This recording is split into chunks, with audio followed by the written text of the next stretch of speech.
Hello दोस्तों, हमारे YouTube channel Inception classes में आपका स्वागत है। ये दरअसल हमारी एमपीपीएससी प्रीलिम्स के लिए सीरीज चल रही है और हम ये कोशिश कर रहे हैं कि न केवल प्रीलिम्स के लिए बल्कि साथ ही साथ आपकी मेंस की समझ भी विकसित हो सके, क्योंकि जो टॉपिक प्रीलिम्स में है वो मेंस में भी है। जैसे कि मान लीजिए भारतीय राज्य व्यवस्था की अगर हम बात करें, इंडियन पॉलिटी की, तो ये टॉपिक ना केवल प्री में पूछा जाता है बल्कि मेंस में भी पूछा जाता है। इसलिए हम अधिनियमों के फैक्ट पर उतना जोर नहीं दे रहे हैं कि विभिन्न अधिनियमों में क्या क्या प्रावधान, फैक्चुअल बातों पर ज्यादा जोर ना देकर हम ये समझ विकसित करने की कोशिश कर रहे हैं कि आखिर वे अधिनियम किन परिस्थितियों में आए और उन अधिनियमों के क्या प्रावधान, यानी कि प्रावधानों के क्या मायने थे दरअसल। और यहाँ पर हमारा उद्देश्य यही है कि एक समझ विकसित हो जाए आपके अंदर, क्योंकि यदि आपके अंदर ये समझ विकसित नहीं हुई तो आप मेंस में आंसर राइटिंग करने के लिए सक्षम नहीं हो पाएंगे।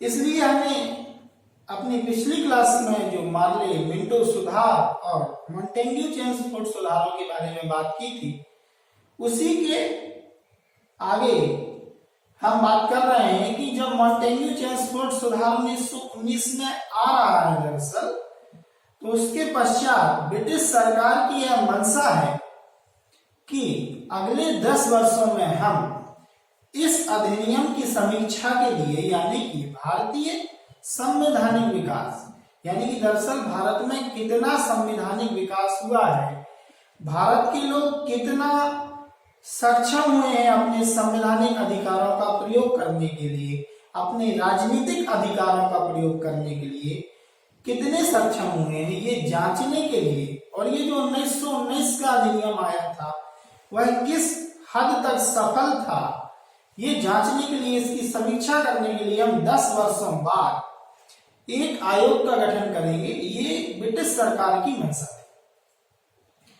और ब्रिटिश सरकार ने ऐसा किया भी, लेकिन जो आयोग का गठन हुआ वो 10 वर्षों पश्चात नहीं बल्कि 8 वर्षों पश्चात ही हो गया, यानी कि होना था 1929 को, जबकि हो गया 1927 में ही साइमन कमीशन का गठन।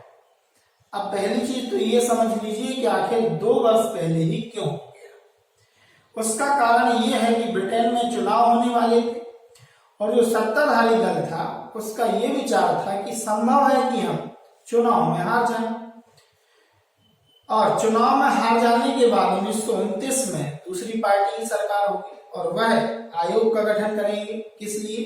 भारतीय समस्या पर, भारतीय संवैधानिक विकास पर विचार करने के लिए।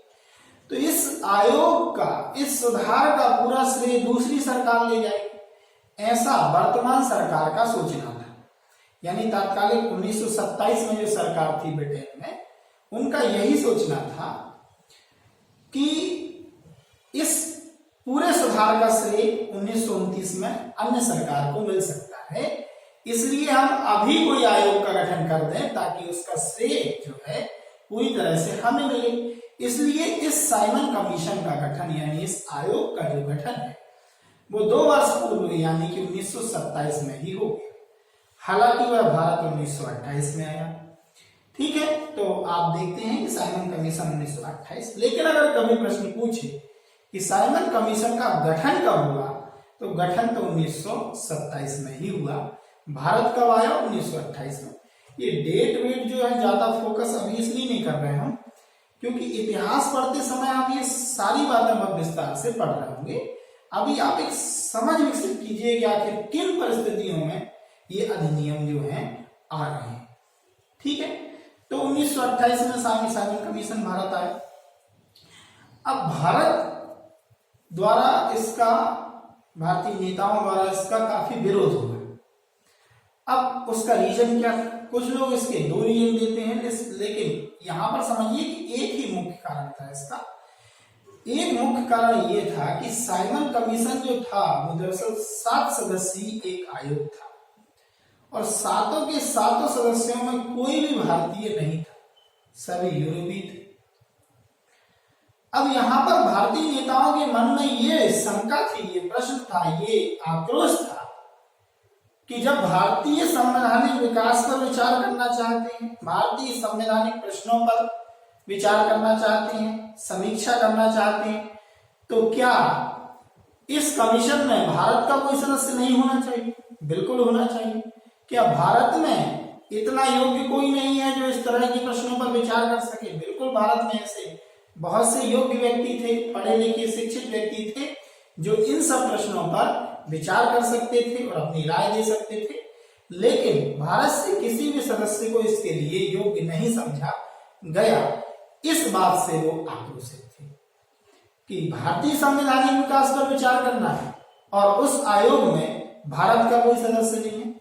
इस बात को लेकर काफी आक्रोशित थे भारतीय नेता, इसलिए साइमन कमीशन का विरोध हो रहा है और साइमन वापस जाओ, व्हाइट मैन साइमन, इस तरह से नारे लगाए जा रहे हैं। अब व्हाइट मैन साइमन क्यों कहा जा रहा है? क्योंकि इसमें सभी सदस्य जो थे वो यूरोपीय यानी कि श्वेत थे, व्हाइट थे, इसलिए उसे व्हाइट मैन साइमन भी कहा गया और साइमन वापस जाओ की नारे लगाए गए।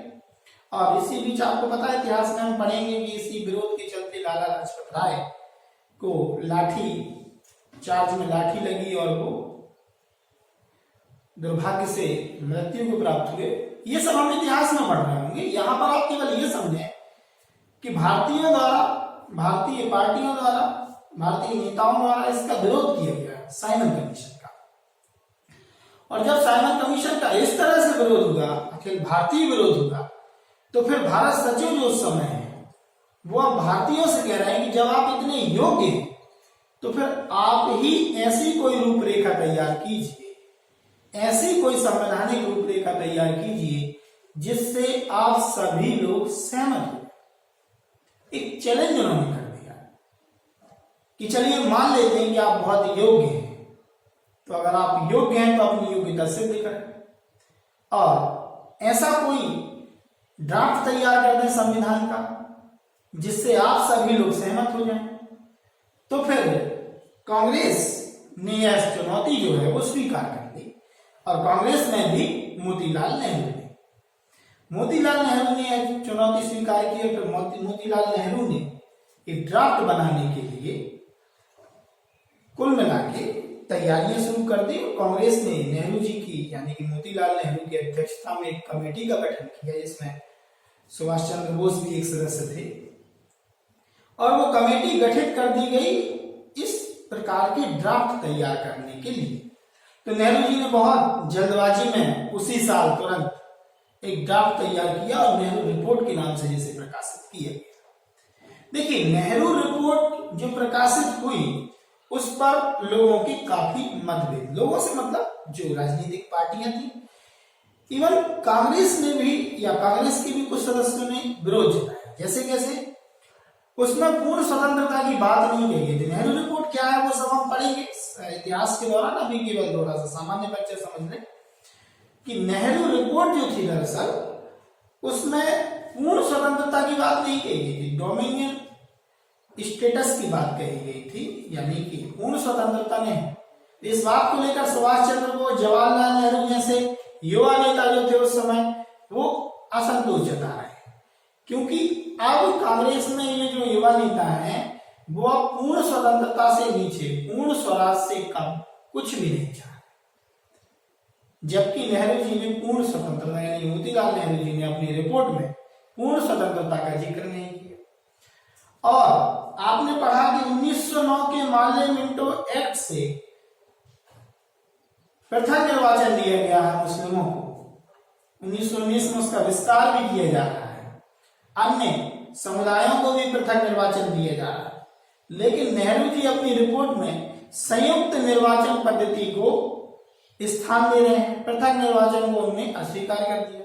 उससे मुस्लिम लीग ने नेहरू रिपोर्ट को पूरी तरह से खारिज कर दिया कि यदि आप पृथक निर्वाचन को स्वीकार नहीं करते तो हम आपकी इस रिपोर्ट का मतलब विरोध करते हैं, पूर्णतः इसको अस्वीकार करते हैं। इस तरह से हुआ ये कि नेहरू रिपोर्ट आई तो, लेकिन कांग्रेस में भी मतभेद थे, अन्य पार्टियों ने भी इसका विरोध किया। तो वही बात है कि जो चैलेंज दिया गया था कि ऐसा कोई ड्राफ्ट तैयार कीजिए कि सभी को स्वीकार हो, तो ऐसा कोई चैलेंज जो था वो पूरा नहीं कर पाई कांग्रेस। या नेहरू जी नहीं कर पाए। इस कारण से अब साइमन कमीशन की ही रिपोर्ट प्रकाशित हुई और अब ये कहा गया कि अब गोलमेज सम्मेलन होंगे और गोलमेज सम्मेलनों में यह निर्णय लिया जाएगा कि आखिर भारतीय संवैधानिक विकास किस दिशा में जाएगा, यानी कि भारतीयों को अब कितने संवैधानिक अधिकार, कितने राजनीतिक अधिकार भविष्य में दिए जाएंगे, इस बात का निर्णय होगा गोलमेज सम्मेलन।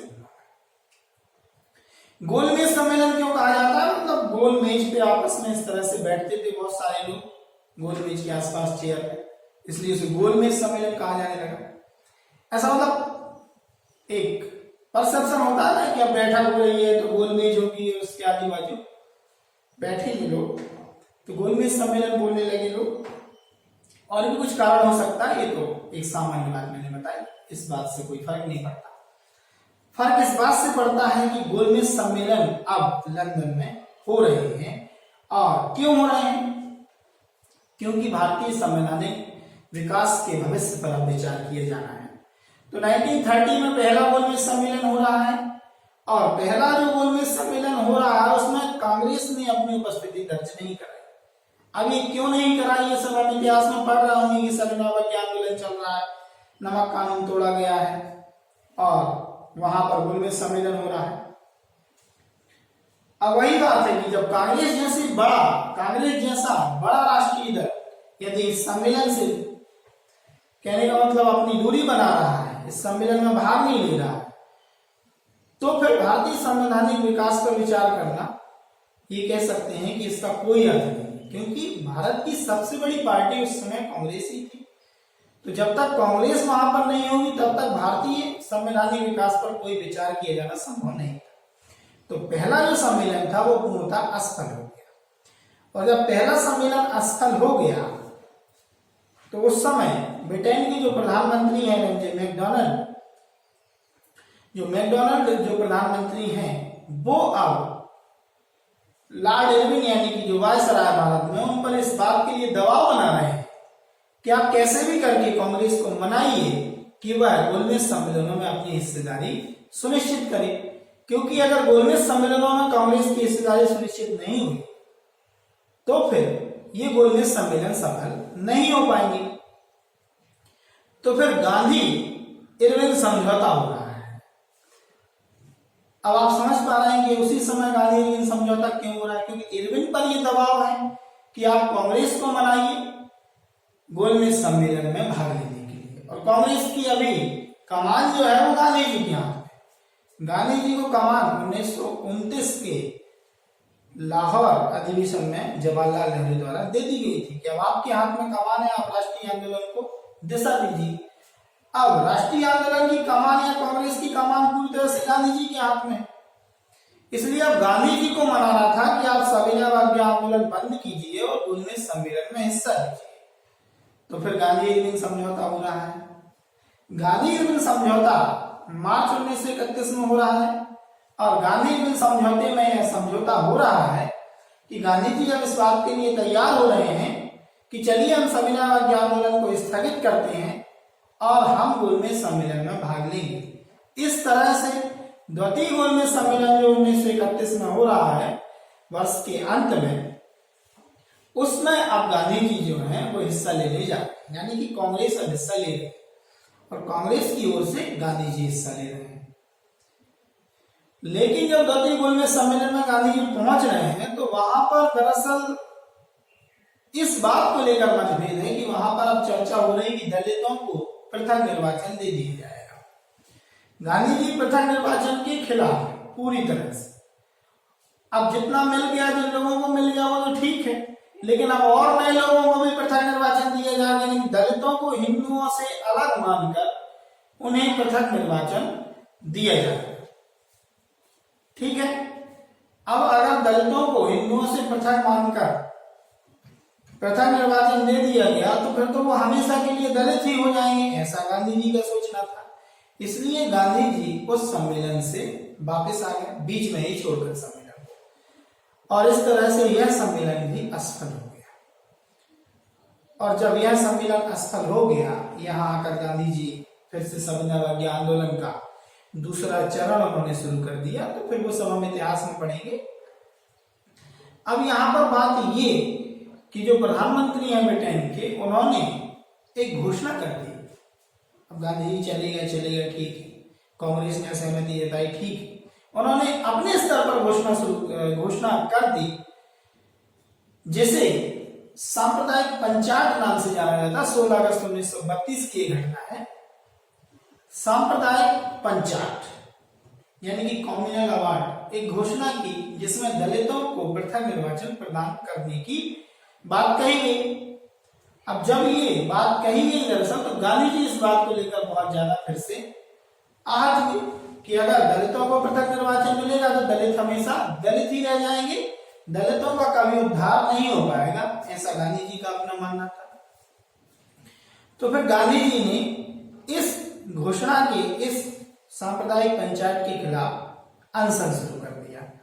अभी मैंने बताया कि गांधी जी ने जैसे ही द्वितीय गोलमेज सम्मेलन से अपने आप को दूर किया, वहां से भारत आ गए, तो सविनय अवज्ञा आंदोलन का दूसरा चरण उन्होंने शुरू कर दिया। तो उसके बाद उन्हें गिरफ्तार कर लिया गया और पूना की जेल में रखा गया। ठीक है। अब जब वो पूना की जेल में अनशन कर रहे हैं सांप्रदायिक पंचायत के खिलाफ, तो फिर अब देखिए दलितों के उस समय नेता कौन है? भीमराव अम्बेडकर। वही हर गोलमेज सम्मेलन में जा रहे हैं। और वो क्यों जा रहे हैं? ताकि दलितों को अधिकार मिल सके, पृथक निर्वाचन प्राप्त हो सके। तो अब अन्य नेता भीमराव अम्बेडकर पर ये दबाव बना रहे हैं कि आप गांधी जी से मिलकर गांधी जी से बात करें, क्योंकि अगर आप गांधी जी से बात नहीं करेंगे तो गांधी जी अनशन तोड़ेंगे नहीं, और अनशन तोड़ेंगे नहीं तो फिर गांधी जी की स्वास्थ्य में गिरावट होगी। तो अब जो कांग्रेस के बड़े नेता हैं वो चिंतित हो रहे हैं कि गांधी जी के स्वास्थ्य में निरंतर गिरावट आ रही है, और वो भीमराव अम्बेडकर को कह रहे हैं बार बार कि आप जाइए, थोड़ा उनसे बात कीजिए। तो भीमराव अम्बेडकर हालांकि बिल्कुल इस बात के पक्ष में नहीं है कि वो गांधी जी के पास जाए। देखिए गांधी जी और भीमराव अम्बेडकर के बीच मतभेद थे। कुछ मतभेद सुभाष चंद्र बोस और गांधी जी के बीच भी थे। अब क्या मतभेद थे, क्या दृष्टिकोणों में अंतर था, ये बात समझिएगा। सुभाष चंद्र बोस और गांधी जी दोनों ही स्वतंत्रता चाहते थे, भारत को स्वराज दिलाना चाहते थे। भीमराव अम्बेडकर दलितों का उद्धार करना चाहते थे, गांधी जी भी चाहते थे कि दलितों का उद्धार हो। यानी कि उद्देश्य में, साध्य में कहीं कोई मतभेद नहीं था, मतभेद था साधन में। ठीक है, कैसा साधन में? भीमराव अम्बेडकर ये चाहते थे कि दलितों का उद्धार कानून के माध्यम से हो, लिखित रूप से बढ़िया कानून बनाया जाए, बाकायदा संविधान अगर बनता है तो संविधान में भी बाकायदा दलितों को अधिकार मिलने चाहिए, ताकि यदि कल को उन्हें वो अधिकार ना मिल सके तो वो न्यायालय का दरवाजा खटखटा सके। भीमराव अम्बेडकर का मानना यही था कि जब ऐसा होगा तभी दलितों के अधिकार सुनिश्चित होंगे। और गांधी जी का अपना क्या मानना था? गांधी जी का अपना मानना यह था कि अगर इस तरह से कानून बनाकर आप दलितों को अधिकार देंगे तो दलित हमेशा दलित ही रह जाएंगे। अभी तुरंत में तो उनको अधिकार मिल जाएंगे, लेकिन पूरे भविष्य में वो दलित ही रह जाएंगे। उनका मानना यह था कि कैसे भी करके हम सवर्णों के हृदय परिवर्तन पर जोर दें। सवर्णों का जब हृदय परिवर्तन हो जाए और स्वयं वो दलितों को अधिकार देने के लिए राजी हो जाएंगे, तो ये जो सुधार होगा दलितों के अधिकारों के लिए, ये बहुत ज्यादा स्थायी होगा, परमानेंट होगा। हालांकि ये बात सही कि अगर हृदय परिवर्तन के माध्यम से जो सुधार होंगे, जो स्थितियां बदलेंगी, वो परमानेंट होगी, इस बात से व्यक्तिगत तौर पे मैं भी सहमत हूं और इतिहासकार भी सहमत हैं। लेकिन इस बात से कोई सहमत नहीं है कि हृदय परिवर्तन होगा कैसे। हृदय परिवर्तन कैसे होगा? भीमराव अम्बेडकर जी मानते थे कि जब गांधी जी जैसा युग पुरुष सवर्णों का हृदय परिवर्तन नहीं करा पाया, तो फिर और किसकी इतनी, मतलब ये कह सकते हैं कि क्षमता है कि वह सवर्णों का हृदय परिवर्तन करा पाए। इसलिए हृदय परिवर्तन के चक्कर में नहीं पड़ा, कानून के माध्यम से अधिकार मिल जाए, ऐसा भीमराव अम्बेडकर का मानना था। तो इस तरह से साधन को लेकर गांधी जी और भीमराव अम्बेडकर में थोड़े से मतभेद थे। सुभाष चंद्र बोस और भीमराव अम्बेडकर में क्या मतभेद थे, ये सब हम आने वाली क्लासेस में चर्चा करेंगे। अभी ये समझिए कि भीमराव अम्बेडकर दरअसल अब ये विचार कर रहे हैं कि यदि मैं गांधी जी से नहीं मिलता, इस विषय में बात नहीं करता मान लो, तो हो सकता है कि गांधी जी अनशन तोड़ेंगे ना, और गांधी जी अनशन नहीं तोड़ेंगे तो अंततः हो सकता है कि उनकी मृत्यु हो जाए। अब ऐसा नहीं है कि भीमराव अम्बेडकर जी को बहुत ज्यादा चिंता थी गांधी जी की कि नहीं मृत्यु न हो जाए, उनकी स्वास्थ्य न बिगड़ जाए। देखिए अगर हो भी तो मुझे तो व्यक्तिगत तौर पे नहीं पता कि भाई उन्हें कितनी चिंता थी, लेकिन इस बात की चिंता उन्हें जरूर थी कि अगर गांधी जी की मृत्यु इस अनशन के दौरान हो जाती है तो भारत में जो भारत के लोग जो गांधी जी को अपना मतलब ये समझते हैं कि नायक समझते हैं, हीरो समझते हैं कि हमें स्वतंत्रता दिलाएंगे, अगर उनकी मृत्यु इस कारण से हो गई कि वो दलितों के अधिकारों को लेकर अनशन कर रहे थे, तो वही होगा कि भारतीय लोग ये समझेंगे कि हमारे जो प्रिय गांधी जी थे उनकी मृत्यु दलितों के कारण हो गई। तो उससे होगा क्या कि दलितों के प्रति जो घृणा भाव लोगों के मन में था, सवर्णों के मन में था, वह घृणा भाव और ज्यादा बढ़ जाएगा और वो बहुत ही स्थायी हो जाएगा। क्योंकि गांधी जी की मृत्यु अगर इस अनशन के कारण हो जाती तो लोगों को यही लगेगा कि दलितों के कारण हमारे प्रिय गांधी जी अब नहीं रहे हमारे बीच। तो एक रियलिस्टिक अप्रोच जो भीमराव अम्बेडकर जी की थी वो यही थी कि अब गांधी जी से मिलना चाहिए, कि ऐसे समय में बहुत लंबा अनशन नहीं होना चाहिए। तो अब गांधी जी और भीमराव अम्बेडकर जी दोनों आपस में बात कर रहे हैं और पूना समझौता हो रहा है, दरअसल पूना पैक्ट हो रहा है सितंबर 1932 में। अब ये पूना पैक्ट दरअसल हो क्या रहा है, देखिए पृथक निर्वाचन मैं अपनी पिछली क्लास में बता चुका हूं कि पृथक निर्वाचन किस तरह से विभाजन को बढ़ावा देता है। तो गांधी जी का कहना यह था कि आप संयुक्त निर्वाचन प्रणाली में ही रहिए, आप चाहें तो आप दलितों को आरक्षण ले लीजिए, मतलब दलितों के लिए आरक्षण मिल जाएगा और जितनी सीट आपको पृथक निर्वाचन के लिए मिल रही है उससे लगभग डबल सीट हम आपको दे देते हैं, लेकिन आप आरक्षण लीजिए, पृथक निर्वाचन नहीं। क्योंकि आरक्षण विभाजन को बढ़ावा नहीं देता, लेकिन पृथक निर्वाचन स्पष्ट रूप से विभाजन को बढ़ावा देता है। तो इस तरह भीमराव अम्बेडकर जी द्वारा गांधी जी के आरक्षण के प्रस्ताव को स्वीकार कर लिया गया और इसी को पूना समझौता के नाम से जाना जाता है। अब जब पूना समझौता हो गया और अम्बेडकर जी ने गांधी जी की बातों को स्वीकार कर लिया, तो फिर जो ब्रिटेन के प्रधानमंत्री थे मैकडोनाल्ड, उन्होंने भी इस बात को स्वीकार कर लिया और अब दलितों को पृथक निर्वाचन न देकर संयुक्त निर्वाचन प्रणाली में ही आरक्षण दे दिया गया।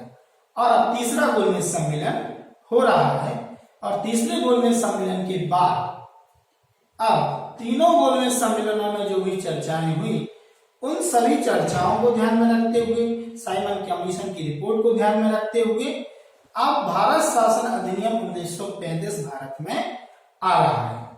अब भारत शासन अधिनियम 1935 दरअसल किन किन प्रावधानों को लेकर आ रहा है, वो सारे प्रावधान जो हैं हम अपनी अगली क्लास में पढ़ेंगे और इस क्लास से संबंधित और जो भी फैक्ट हैं वो सब हम इंस्टा पेज पर, फेसबुक पेज पर उपलब्ध करा देंगे। उसकी लिंक जो है वो डिस्क्रिप्शन में दी गई है, आप हमारे इंस्टा पेज को, फेसबुक पेज को जरूर फॉलो करें ताकि आपको लगातार इन क्लासेस से जुड़ी जानकारियां मिलती रहें। और आज की क्लास से संबंधित जो क्वेश्चन है आपकी स्क्रीन पर ये रहा। इस क्वेश्चन का जवाब आप कमेंट बॉक्स में जरूर दें